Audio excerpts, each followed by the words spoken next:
Hey everyone, welcome to the channel. All things Middle-earth here with some information on the non-roleplay servers starting for Season 2 very shortly here, so stay tuned if you want to learn more about those.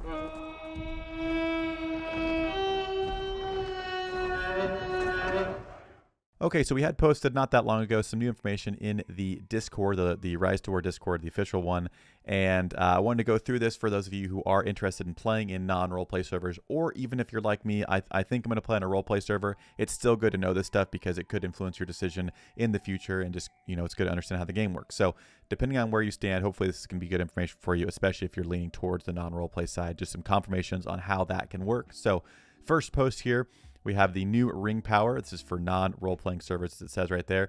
And there is going to be a new ring power down here, which looks to be taking place of the mock battling left side. If you go in the game, you get a little animation with that side where there's something going on with that side of the ring. Now, if you choose role-playing, your ring, I'm assuming, will stay the same, but I have roleplay selected on my account, and I still had the effects happening in-game that looked to be showing signs of change for the ring. So we'll see if they're adding a new tree or replacing that one, or how that's going to work, because I would assume people would still want the mock battling perks for the ring. But again, maybe that's sort of a loss you have to take if you choose to play on the non-role playing side. I'm not sure, but as you see here, we have the tree, which starts with persuasion, number of opposing alignment commanders you're able to control. So I'm assuming at the most you can control 10 opposite alignment commanders, unless they have it step up multiple by one. But I feel like 10 of another alignment is a lot, so I don't see that needing to be more than 10, but that is that. So for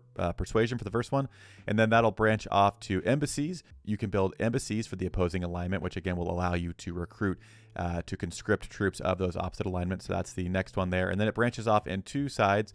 On the left side here, you have morale for commanders. Lessens commanders' damage reduction caused by lower morale, and we'll get into that in a second. And then we have logistics over here, which will be hiring time required. Then we have morale for units, which is underneath morale for commanders. And it says lessens unit damage reduction caused by lower morale. And then supply chain, the last one over there, was time required for construction of field barracks. So those are the new ring abilities there and how those are going to work. I'm not sure if this is going to be exclusive to non-role playing. I hope this is in the entire game. It says new order to give, expand your tactical depth. This new order allows your army to march faster by using ability points. So just like we can use ability points to mock battle, just like we can use ability points to gather resources and to long march, having an ability to increase march speed with ability points, I think could really change how things could work. It would really allow fellowships to come together and coordinate and make sure everyone has a lot of ability points. It makes other ring ability points, the ability point in the ring that gives you more ability points, I think that makes that more valuable. So if this is available to everyone, that's pretty cool, and I think it's going to allow for a lot of situations where before the marches would have been just a lot longer, or you can't time things, or maybe you're trying to bounce someone back and you're just a little bit behind them. But if you use some ability points, use those wisely, you might be able to get the advantage on your opponent. So very interesting stuff here in the first post. Let's hop over to the second one. All right, number 2, this is the second post that came out. This is the power of dominance. Again, we're looking at non-role play servers, and this is how that morale thing is going to be explained. So as they're showing here, you can, we got Ori here with some trolls and different orc units, and you've got Grishnak with a bunch of dwarves. It says control opposing factions, commanders, and units, and expand your tactical options. The new stat, however, which is going to be a negative stat, is morale. Well, at least in this situation, I'm not sure 100% if there'll be morale for using good to good, if that'll boost things, or if it's just a neutral and then negative stat. But the new stat morale, compatibility between commanders and units may cause morale problems that impact your army's performance. So right here we see the morale is reduced for the King of the Dead because he's commanding these evil alignment troops, and that was those are those ring points we were looking at over here for morale for commanders and morale for units. You can leverage that damage reduction by going into these ring perks, but there is going to be that damage reduction. And again, I'm not sure with the morale if there's going to be a positive side to that. If you use the King of the Dead with good alignment troops, or even if I feel like this won't make sense in a non-role play setting because that's the whole point of the server. But in a role play setting specifically, I think it would be interesting to have there be a increase in morale depending on, if you have the King of the Dead and you take Oathbreakers with him, they should perform better. Obviously, his kit is built to support those types of troops. But again, if you're playing with King Aragorn, you know, maybe Gondorian troops specifically allow you to do that. And I feel like a lot of the kits are built around that, but even I think there are certain situations where you could get a morale increase that would allow you to use different compositions. I'm not sure how it'll play out, but again, there is a negative effect to it for sure that we know about. All right, and then moving on to the third one, lastly, is the new building. And this is, again, non-role-playing servers in case you hadn't seen it there the first two times.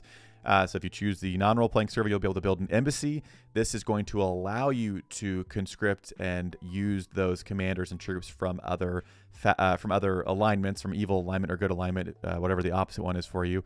The embassy here is going to be inside your settlement, but then there's a barracks that is going to be outside your settlement, just like there's one in your settlement. So if you're playing as Erebor, for example, you have a barracks inside your settlement where all your dwarves and any other good alignment troops go. Your evil alignment troops, if you're playing as Erebor and a non-role playing, cannot be in that same barracks, which again would make sense, although the whole point of I feel like the non-role playing is that it kind of doesn't make sense from like a lore or thematic perspective. So not going to think about it too much, but again, you're going to have the field barracks out in your outside your settlement. I'm not sure if it's attached or if it can go anywhere or if it can be how that'll work, because there could be some very interesting tactics used if you have the field barracks out closer to points of battle to use those other troops in a more kind of tactical way, if you will. But this can also be destroyed just like any other building outside of your settlement. So there's going to be a little bit of maybe risk reward opportunity there where you can put this out there, you can use it, but it can be defeated. So you have to, expend time and resources defending it possibly. So